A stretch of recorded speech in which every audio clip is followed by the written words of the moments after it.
اللہ رب العزت کا بے پایاں لطف و کرم احسان عظیم ہے، اور آقا علیہ الصلاۃ والسلام کے نالین پاک کا صدقہ ہے، اور اللہ جل مجدہ کے امر سے ہم آج اس درس عرفان القرآن کی اس نشست میں شامل ہیں۔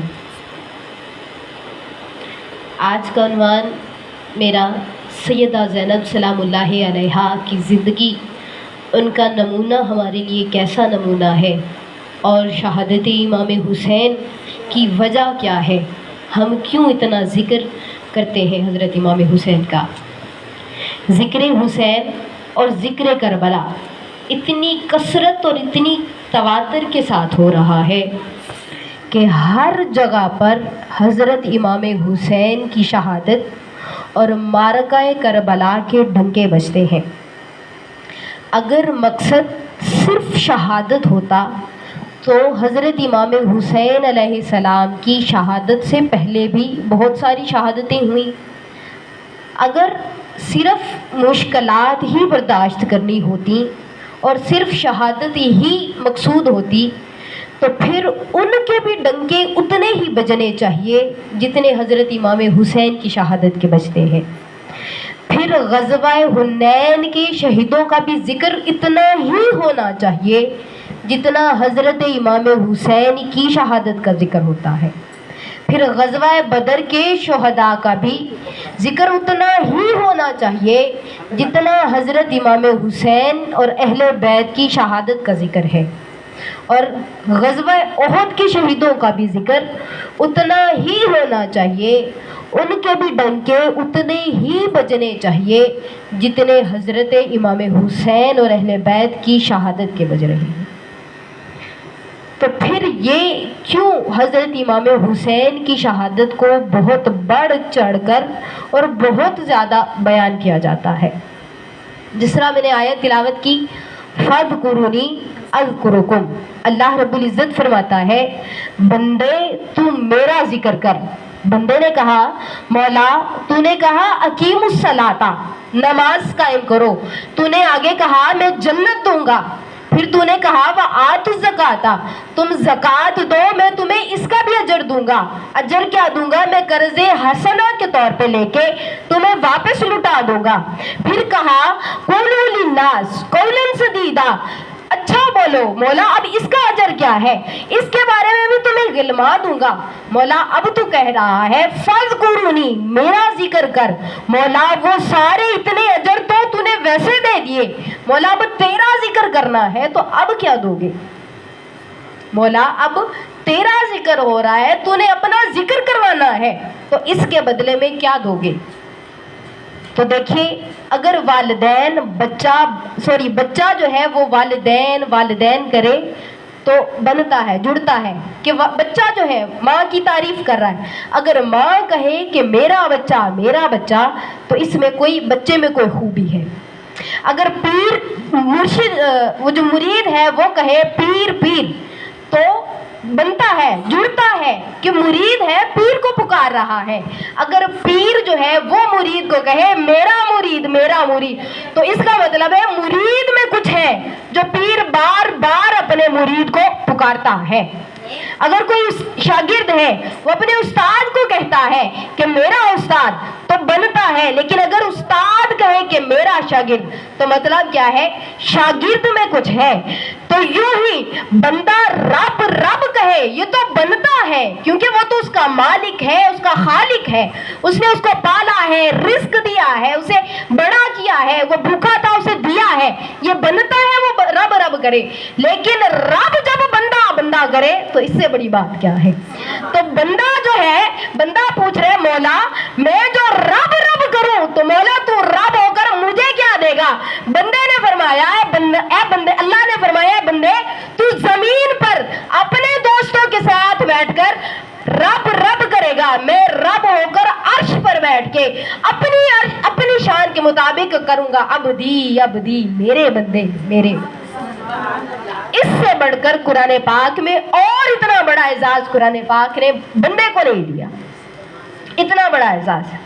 پھر ایک جگہ اور پہ اللہ رب العزت نے ارشاد فرمایا الا تطمئن القلوب، اگر تم میرا ذکر کرو گے تو میں تمہارے دلوں کو سکون بخشوں گا۔ ذکر بھی تم کر رہے ہو، ذکر بھی تم کر میرا ہی رہے ہو، لیکن کر تم رہے ہو، سکون بھی تمہارے دلوں کو بخشوں گا۔ تو مولا اگر ہم یہ ذکر کر رہے ہیں اور کر بھی تیرا رہے ہیں تو پھر ہمارے دلوں کو سکون بخش رہا ہے۔ مولا اگر تو عرش پر بیٹھ کر عبدی عبدی کرے گا، میرا بندہ کرے گا، تو پھر کیا ہوگا؟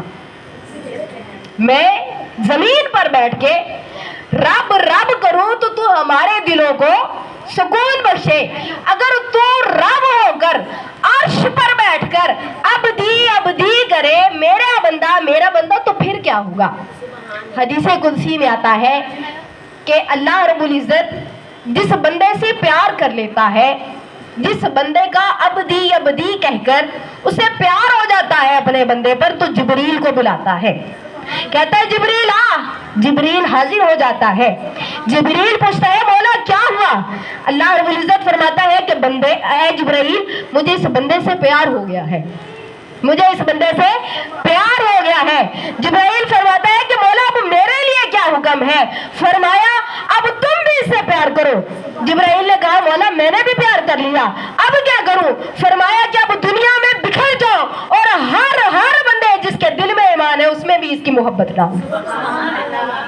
یہ ہے اگر میں بندہ کروں، اگر مجھے جس بندے سے پیار ہو جائے پھر میں اس طرح ڈنکے بجواتا ہوں اس کی محبت کے۔ تو آئیے ایک اور بھی ڈنکا بجا تھا، وہ یہی ڈنکا بجا تھا کہ 9ویں کی رات تھی، حضرت امام حسین نے ایک حجت مانگی تھی۔ حجت اس لیے نہیں مانگی کہ مجھے زندگی بخشی جائے، حجت اس لیے مانگی تھی کہ اللہ رب العزت کا ذکر کر لوں، فذکرونی کر لوں، فذکرونی کر لوں۔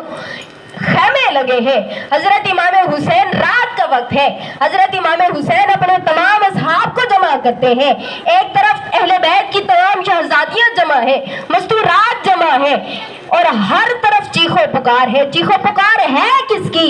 یہ نہیں کہ زندگی دی جائے، کہا فذکرونی، مولا تو ہی ہے، تجھے منانے کے لیے تیرا ذکر کر رہے ہیں، یہ سارا خاندان ہے، یہ ساری بیبیاں ہیں، شہزادیاں ہیں، یہ خاندان کے جوان ہیں، مولا تیرے حضور پیش کر دیے۔ اب کیا چاہتے حسین؟ ابھی بھی فذکرونی چاہتا ہوں، ابھی بھی صرف تیرے نام کے ڈنکے بجانا چاہتا ہوں۔ پھر ایسے ڈنکے بجائے کہ ساری رات گزر گئی، اصحاب حسین اور اہل بیت کی تمام شہزادیاں سجدے میں گری ہیں، اللہ رب العزت کی ذات کو منا رہی ہیں۔ بھلا ان سے رب ناراض ہے؟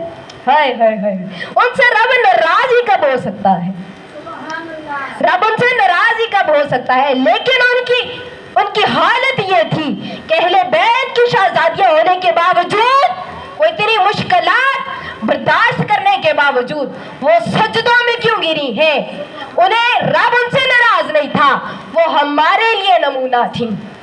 وہ سجدے میں اس لیے گری تھی کہ صرف ہم زندگی گزار کر چلی نہیں جائیں گی، ہمارے نانا کی آنے والی امت بھی ہوگی جنہوں نے زندگیاں گزارنی ہوں گی۔ تو انہوں نے رات کو ساری رات گریہ و زاری میں گزار دی۔ اگلے دن صبح ہوتی ہے، حضرت زینب بھی اپنے شہزادے پیش کرتی ہیں، حضرت سکینہ بھی اپنے باپ کی شہادت دیکھتی ہیں، حضرت زینب تمام شہادتیں دیکھتی ہیں۔ حضرت امام حسین اتنے زخم کھا کر، اتنی تکالیف برداشت کر کے، زخموں سے چور ہو کر جسم جب لہو لہان ہو جاتا ہے، جب سکت بھی نہیں رہتی تھی مارنے کی، پھر بھی کہتے ہیں فذکرونی۔ تیروں کی بچھاڑ ہوتی ہے اور پھر گرم ریت پر مصلی حسین دا، گرم ریت پر مصلی بچھا دیا۔ کیوں؟ کیونکہ رب نے کہا تھا نا فذکرونی، بندہ میرا ذکر کر۔